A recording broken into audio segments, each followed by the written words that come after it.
On essaie de contrer avec Bravo, c'est une bonne balle que Dimeco a superbement interceptée.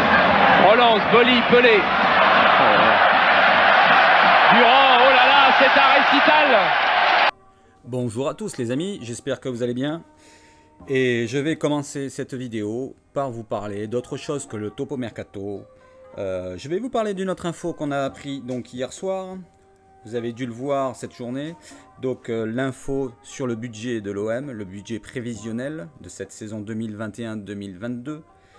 Donc on va commencer par l'info qui nous remonte de Sporttune, donc un média spécialisé en sport business. Donc il y a eu un article qui a été écrit qui dit que le budget prévisionnel de l'OM pour la saison 2021-2022 serait estimé à 250 millions d'euros. 250 millions d'euros, ce qui ferait de l'OM le deuxième club avec Lyon de la Ligue 1 en termes de budget. Maintenant, je vais vous dire, il y a le journaliste de l'équipe Mathieu Grégoire qui nous a posté un tweet en réponse à quelques demandes d'explications venant de Tweetos marseillais. Il nous publie donc son tableau, un tableau du classement des budgets 2020-2021, le classement des budgets, et qui montre que l'OM avait déjà le même budget de 250 millions d'euros. Mais j'ai regardé de mon côté, je me suis informé quand même, j'ai regardé cependant donc sur deux sites différents, donc deux sites spécialisés dans le foot business, l'actu business. Donc j'ai regardé sur le site donc, de Sporttune de l'année dernière, donc ils estimaient le budget prévisionnel de la saison 2020-2021, non pas de 250 millions comme nous dit Mathieu Grégoire, mais de 140 millions d'euros. Il y a une différence quand même. Et j'ai regardé aussi sur un autre site donc, qui s'appelle Business-Cool. Business Cool. Donc c'est un site spécialisé donc, dans l'actu business et qui nous met la même somme, donc 140 millions d'euros. Donc à qui croire maintenant? Est-ce que l'on doit croire encore Mathieu Grégoire ou alors on doit croire Sporttune? Moi, j'ai ma petite idée sur ça. Alors, que devons-nous en penser de cette nouvelle info qui est sortie? Est-ce que ça relance le débat sur la vente ou pas? Moi, je vous avais dit que je n'en parlerai pas, donc je ne vous en parle pas. Je vous mets juste cette info-là sous les yeux, sous les oreilles, et pensez ce que vous voulez. Et maintenant, on va passer au Topo Mercato numéro 16. Alors, on va commencer par une information venant de RMC Sport. Donc l'OM s'intéresserait à Mickey van de Ven, jeune défenseur central gaucher de 20 ans qui évolue à Volendam en D2 hollandaise. Le joueur est sous contrat jusqu'en 2023 et l'on apprend même par le média français qu'un rendez-vous devrait avoir lieu entre l'OM et le joueur et son agent qui n'est autre que Mino Raiola, donc dans les prochains jours. Petite question pour vous. Préférez-vous un jeune comme lui, comme le jeune hollandais, à en devenir, ou plutôt un joueur expérimenté comme Maximovic par exemple? Maintenant, on va passer donc aux joueurs qui devraient partir dans pas longtemps, j'espère.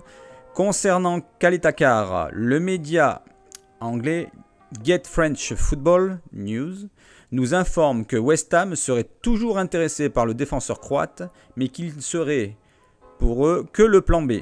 Ils essaieraient d'abord la piste Zouma, le joueur de Chelsea. Rappelons qu'il y a quelques jours, The Athletics, un autre média anglais, nous a annoncé que les Hammers avaient dans l'idée de proposer 15 millions d'euros. Cependant, aucune offre n'est arrivée sur la table de l'OM. Et l'OM en attend toujours aux alentours des 20 millions d'euros. Passons au cas Daniel Vaz. Selon El Mercurio Valenciano, média espagnol, le joueur danois ne se serait pas présenté à la reprise des entraînements avec le FC Valence.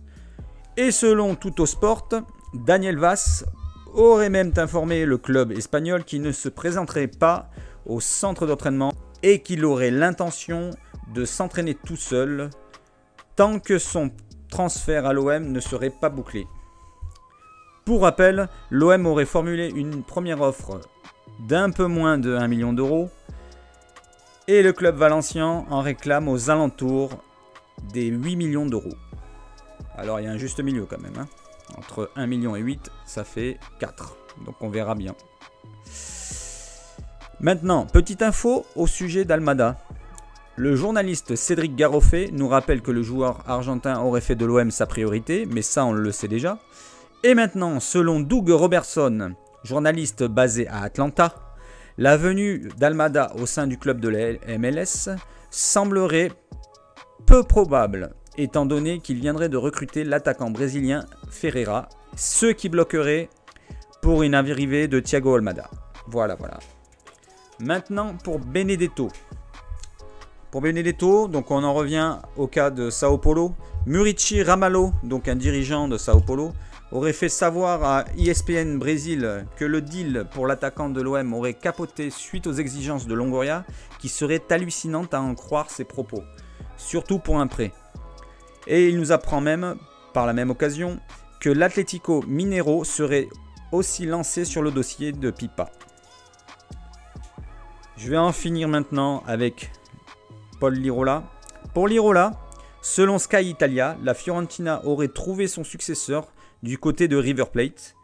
Ils auraient entamé des discussions pour faire venir Gonzalo Montiel, à voir si ça libérera Lirola pour qu'il vienne enfin à l'OM, surtout que selon Tuttosport, Vincenzo Italiano, l'entraîneur de la Fiorentina, lui aurait promis une place de titulaire. Mais que c'est long. Et maintenant, parlons des lives qui vont arriver sur ma chaîne. Donc, vous avez le live match de Monaco-Nantes, donc vendredi 6 août à 20h30 sur ma chaîne. Et par la suite, donc vous aurez dimanche le match de l'OM à Montpellier, donc à partir de 20h15 sur ma chaîne aussi. Et donc voilà. Après, il y aura des lives FAQ, mais vous êtes au courant, ça sera le prochain pour le 12 août. Maintenant, n'oubliez pas les likes, les dislikes, n'oubliez pas d'activer la cloche et de vous abonner si vous souhaitez me suivre. Merci à tous et allez l'OM!